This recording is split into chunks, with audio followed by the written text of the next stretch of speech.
Oh yes, this will be fun. Stefan Karlqvist, welcome to the interview. I agree, this will be fun. Yes, this will be fun. No, Stefan, it's really a pleasure and a privilege to interview you because you came very early into Crunchfish, but not only that, we were camping together since 2008 in another company as well, together at the board of Biomain. You remember? Absolutely. Yeah, I remember when I first actually, because it was just when we were actually investing into that company and coming into that company, and that was the first time I talked to you, and you had just returned, I think at that time from the US, hadn't you? You had just moved to Helsingborg at that time. London. From London, okay. Yeah, and because you have a career, yeah, just like me, you've done an international career. You came from London. What did you work with then when you came back to? So I've been 20 years abroad, and my main career being outside Sweden. So I worked for Atlas Copco, ABB, and Electrolux. ABB, I was part of building ABB Financial Services, based both in Västerås, of course, but then Geneva, Zurich, and Connecticut, where I worked 9 years, and there I was in charge of Americas worldwide. Okay. And then I moved to London and become the CEO of Electrolux IT Solutions, as well as the CIO for Electrolux Group, where I took over 58 different IT locations and 1,500 people. And 6 years later, we were 3 locations and 300 people, and then I got this gray hair. Was that was a big or downsizing in a way, or right sizing, I guess you want to call it? Right sizing, because the IT is done the same way everywhere, same language and so on. So it was enormous duplications. And when I joined Electrolux, I said that we had 450 projects going on worldwide.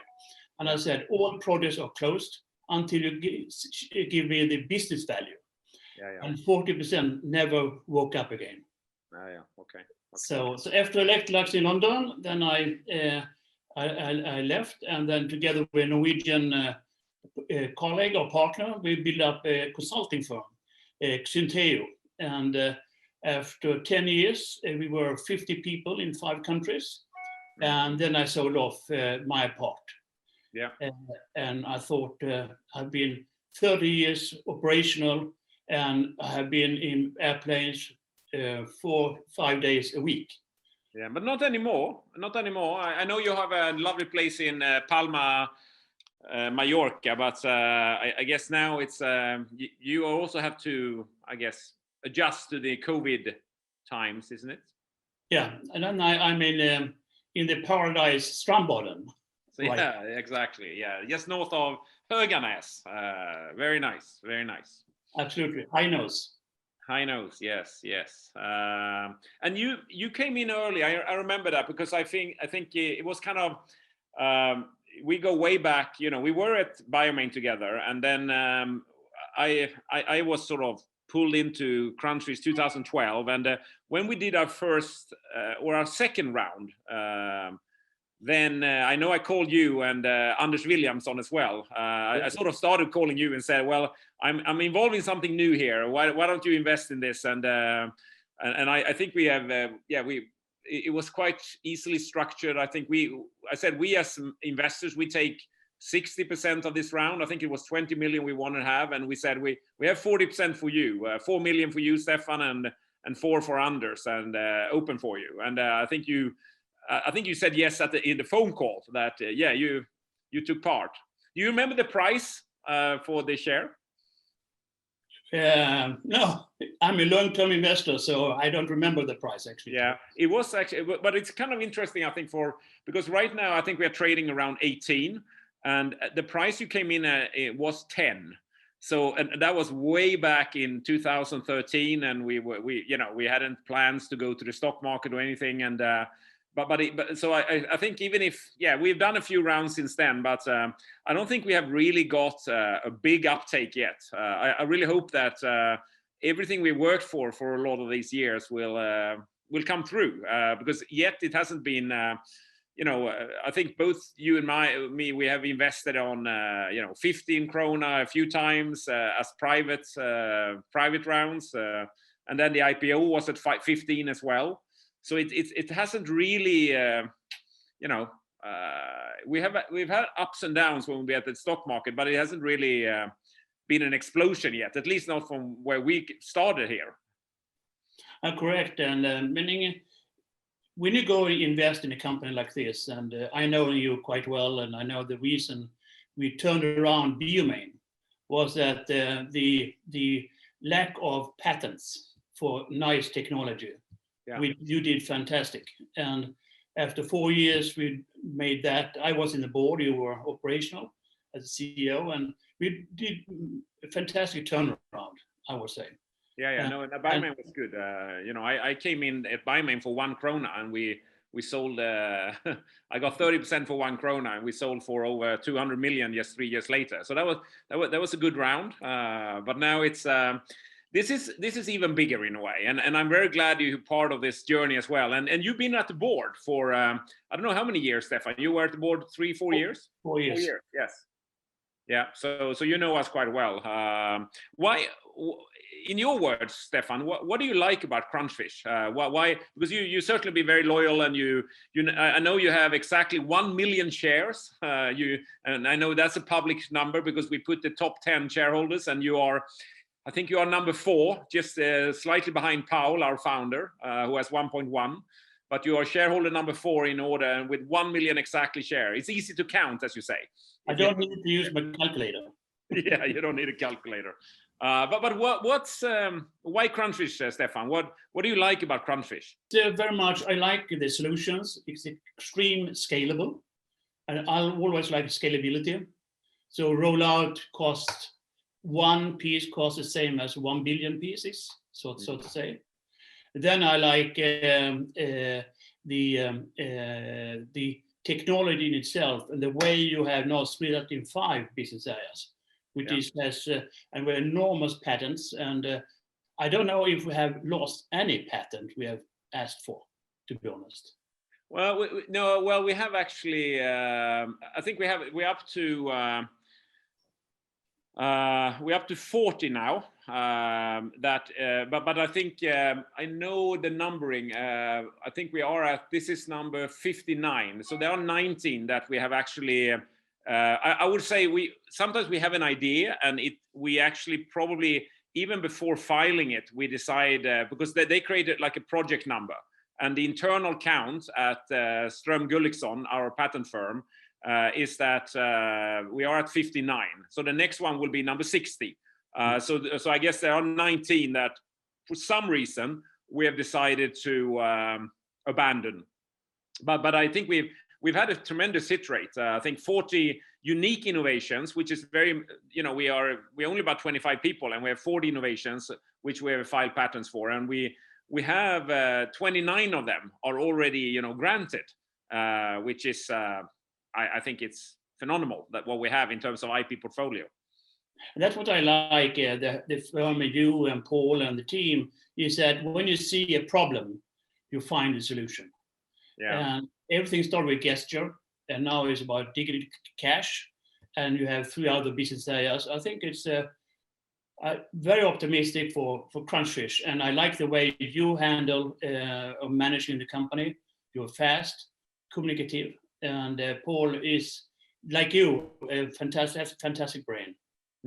Yeah, thanks, Stefan. Thank you. I know you're a warm supporter, and I thank you for that. It's a pleasure. But I think sort of you did some good years at the board as well, because it was these years where we really started to create what we have now. It's almost, I feel myself that we're going into almost like harvesting, that we have, we've been sowing a lot of ideas for a long time, but it's now about trying to basically get, when will we ever get revenue? But I think we're getting closer now, certainly in the area of digital cash. That area is, every day you read about something, you understand how hot it is with the central banks are getting involved, but also in India, certainly, they are looking for solutions that, can work all the time. This is what we provide, that robustness.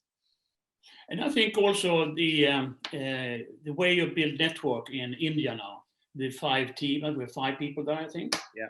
You hear that I say we still. Yeah. I know you're still with us. You're more than welcome to say we, Stefan. I think as the 4th largest investor, that you are you're certainly entitled to say we.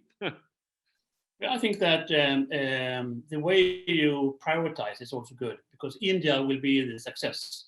If we do India, the rest will come. But I think you also work with several other areas. Yeah. No, I agree. India is, all eyes are on India because of India being 1.3, 1.4 billion people. It's right at the cusp of being digitized right now, and it's. I can't think of a better place to be, really, because it's also very open in terms of how they build their systems. China is they're a little bit ahead, you can say, but it's almost like it's not a monopoly. There are 2 players, but they are controlling the whole say mobile payment market. It's WeChat with is one solution, and the other one is Alipay. They're gonna get competition now in China because the People Bank of China are introducing digital cash now, the digital yuan. So I think that market will actually start to be a little bit more open, I think, with when the digital yuan is sort of coming out. But India has gone for a very open type of approach. And I think they're getting a lot of tech companies getting involved and helping India right now. So I've seen some graphs that I think it is the next 30 years, India's share of the world economy there's no other area in the world which will grow as much as India. So India will come very strongly, just like China has done since the 1990s, in the last 30 years. Next one, I think it is India that will grow. And I've been several times in India for my old company, Xenteo, where we helped and work with Tata. But I think they are very smart people. Yeah, no, I love the Indians. I think it's the team we have in India is phenomenal, and they're not just smart, but also the backgrounds they have in the payment industry, very, very, very good. And we do get traction in India. I think people we're not a newcomer anymore. Right now, I think we are very much well seen in India, and I'm just waiting to harvest for some of the things there. I think it's easier to become a profit in India than in Sweden in some sense. So I think it will be good. We're looking forward for the harvest. Yeah. No, I think we should be going for that. So I guess sort of your view of the future is pretty bright. You're still you're not planning on selling your 1 million shares because and creating a havoc on the stock market. And no, I don't want to use the calculator. Yeah. What I really like is what you've done recently when you put up the strategy for partner program. Yeah. And with the different columns and rows. Yeah. And then you have a partner, and you put with an arrow, this partner fits in here. Yes. And new partners is here. Yeah. And it's like a piece of a puzzle. Every piece of the puzzle, you see the picture clear. Yeah. No, I agree. It is a little bit like laying because each partner will bring us. Because I think the goal is that every single wallet in the world should have this, meaning that we can reach every single merchant in the world, and we can never ever achieve that without sort of having the distribution power of partners. That will never work. So the partner strategy is absolutely key. Otherwise, I think we are just dreaming that we want to get there. And I think that's the beauty of the partner strategy, because for me it's a little bit. Yeah, we sort of need to get revenue from, say, just get one player, like Swish, for instance. If we will get that, fantastic. But a partner potentially could bring us 10,000 wallets if we have the partner at the right level here in that partner ecosystem tree. So for me, I value actually the partnerships higher than individual wallets at the moment. I want to get to the wallets, but if I can get to a partner that has reach to a lot of who are reaching a lot of wallets, I see the value of that in really a very clear way. I think the ecosystem you're building up, or we are building up, is fantastic because it is a win-win for everyone. Yeah, it's a high reputational degree as well. Yeah. No, and I think it's. I'm actually quite excited about everything what's going on, and every day you read about now India as well is getting into CBDC. They the latest I read, I think it was yesterday, that the governor of RBI, the Reserve Bank of India, which is their central bank, says that we're going to announce very soon what we're going to do. But the rumor is that they will announce that they're going to run for with a central bank digital currency, because that will, just like in China, that will put pressure on the whole market, and it will change the dynamics in the market when the central bank is coming up with a new sort of payment scheme, just like in Sweden when the e-currency e-krona will come about. It will be a new game really, and it's on a national scale. So if you can be sort of close to that, it's interesting. That's why I thought it was so cool that we got into with e-currency, who have worked these markets with the central banks for 10 years. And I have learned how to say it in a fluent way, CBDC. Yeah, I know. That took me some time as well. I mixed up some of these, but CBDC, yeah, it is like, what was that called? LCHF, LCHF. Yeah. Lite champagne hjälper faktiskt. Yeah, exact. The little champagne helps faktiskt. Yeah. I know that's that's what it means, isn't it? Absolutely.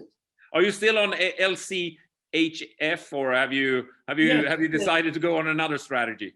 No, I you can hear, the audience can hear that I had a little too much weight, so I'm really working on trying to lose weight, but I want to lose weight in a fun way.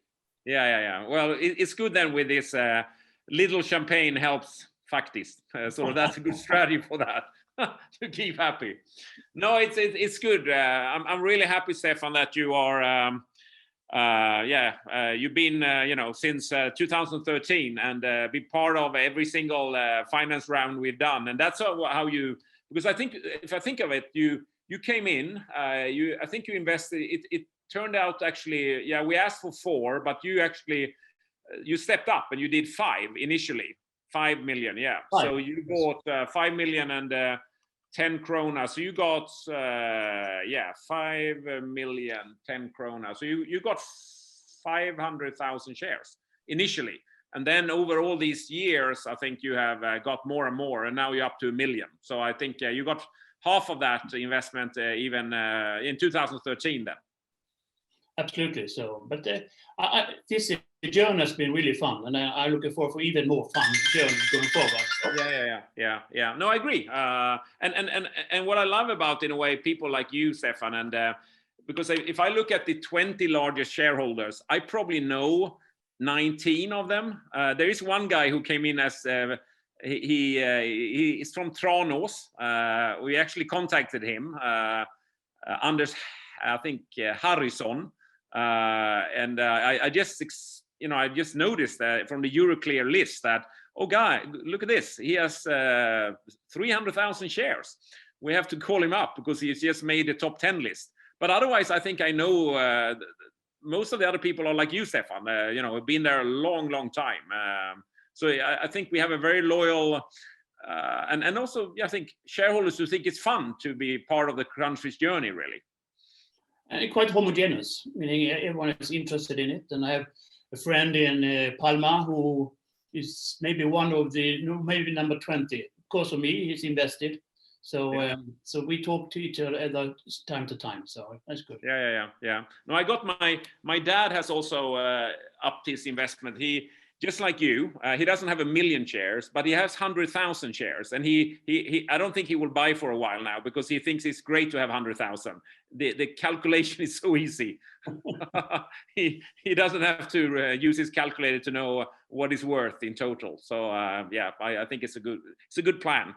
So no, but I think it's good. I'm very happy about the loyal sort of shareholding we have in the company, because I think it gives us a lot of stability. And also maybe if we, when we hit it off now, because we have been a company with a lot of hopes for a long time, but when we hit it off, I don't think the free float is particularly big in the company. So it will be hard if someone with big pockets want to get in. I think it's not easy to find those shares in the market, really. It's 30%, correct? free float? I think that's a lot to say. I think just us, the 10 biggest, we have 62%, the 10 biggest owners. And then if you take the next 10, we are definitely up to 70%. So, and then, yeah, if you would exclude us, just the 20 biggest, and say we are very stable with our shareholding, then yeah, you're right with that it's 30%. But I know so many people from the Helsingborg area where you and I live, and as well as here in Malmö, they're not selling. They're not on the top 10 or top 20 list, but they are just also hoarders. They buy a little bit more here and there, but so I think we have a very loyal sort of shareholder base in Crunchfish, would I say. Yeah, I think and they are happy and they're looking forward and also follow all your interviews. I have listened to all interviews you've done. Yeah, and this is one that you will listen to, or you don't have to, I guess, because you're part of it. So I like when you start. This will be fun.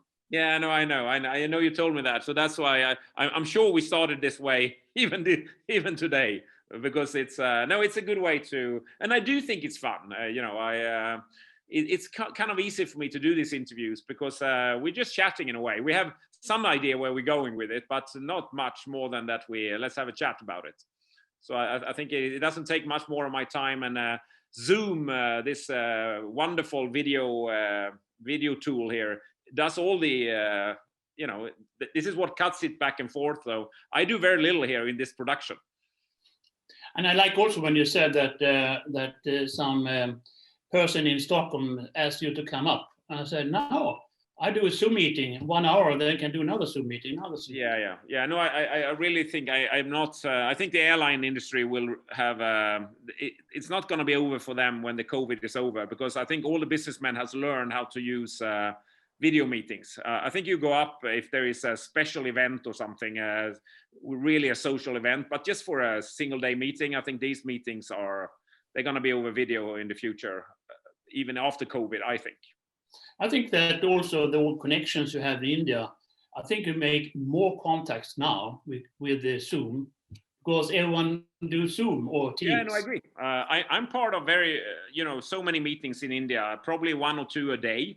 And I probably, that wouldn't have happened, because then this would be awkward for them as well. But as every meeting now almost is a video meeting, I can just participate, which I wouldn't have been able to do, because then they would have, and I don't think they would have invited for a video meeting if it was a personal one. So this has benefited me tremendously of being allowed, or it's been possible to be a part of those meetings, which I think it is now when everything is new and we are. I think it is good if I'm present in some of those meetings to explain what we have. Yeah. Absolutely, I agree. Yeah, so it's certainly been an advantage. So it's getting late here. I'm gonna drive back. You are in Strandbaden, I guess, and I'm still in Malmö, and I have to start to head north for up to Helsingborg. But Stefan, it's your good friend.